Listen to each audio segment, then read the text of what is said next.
I was yelling to God, "You are not a just God. You don't care what is happening to me. I'm so sick and tired of my life." Finally, I say that, if you are the true God, come and take my life. If not, let me die here. I don't want to wake up.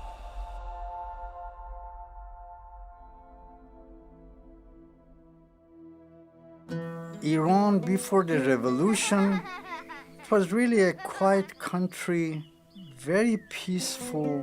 When the Islamic revolution happened in 1979, I left Iran and moved to Denmark. The very first day when I came to Denmark, it was snow falling, cold, very cold. And I was sitting in my room all alone, crying, really crying, literally crying, and called my mom. I said, "Mom, I want to come back home. I really want to come back home. I don't want to stay here. I cannot stay here. I will die here."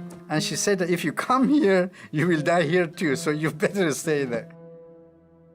I tried to feel the loneliness by making myself busy and making money. I had a house in Bali, Indonesia. Didn't make me happy.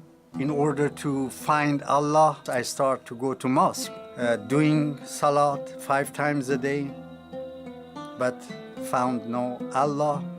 And then I went to other religion, Buddhist and Hinduism, Krishna, name it. But no God. But still, the feeling of loneliness and emptiness was there. My neighbor back in Bali, Indonesia, they were really unbelievably nice and loving. The first day, they knocked my door and came with food and tried to make friendship with me.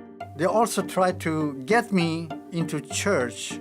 Church for Muslim is a hidden place.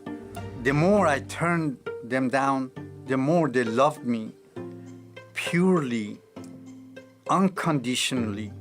And finally, I gave up. I said, "Okay, and I want to see that what your Jesus want to do to me. Can he get me out of this misery?"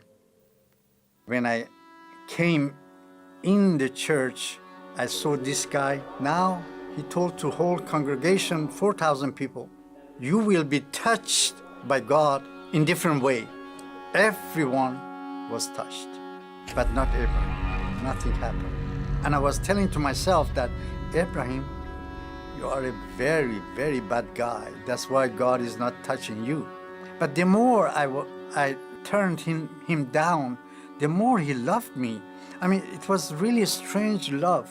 So finally I said, "Okay, your Jesus couldn't do anything today. Let me see what he want to do to me tomorrow." And next day, exactly the same way. And this time I was really furious. I was really angry with myself, and I was angry with God. And I was so angry with God that I went right in front of the pulpit and lay down as dead man.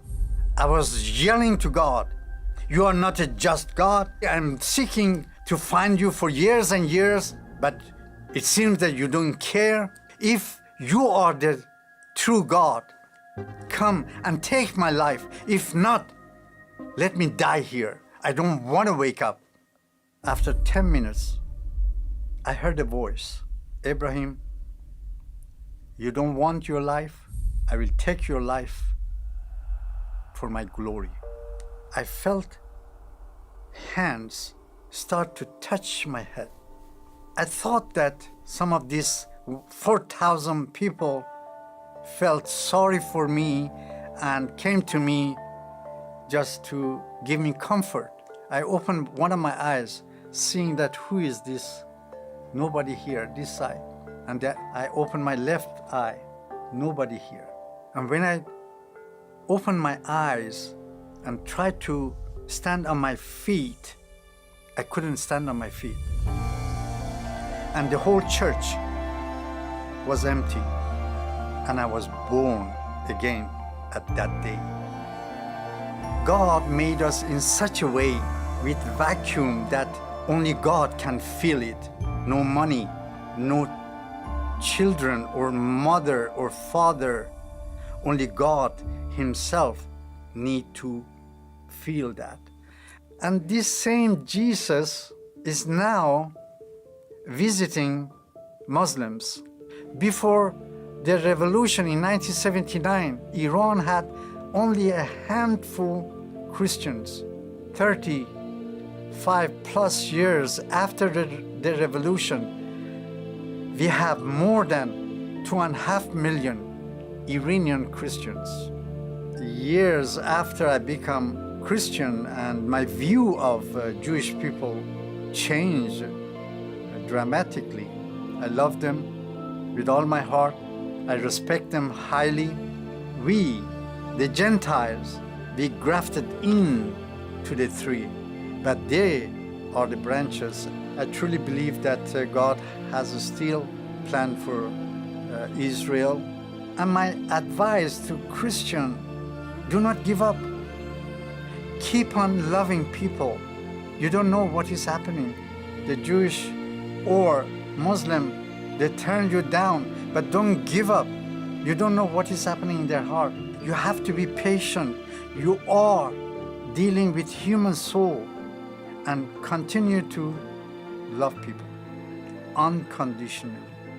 I am one for Israel.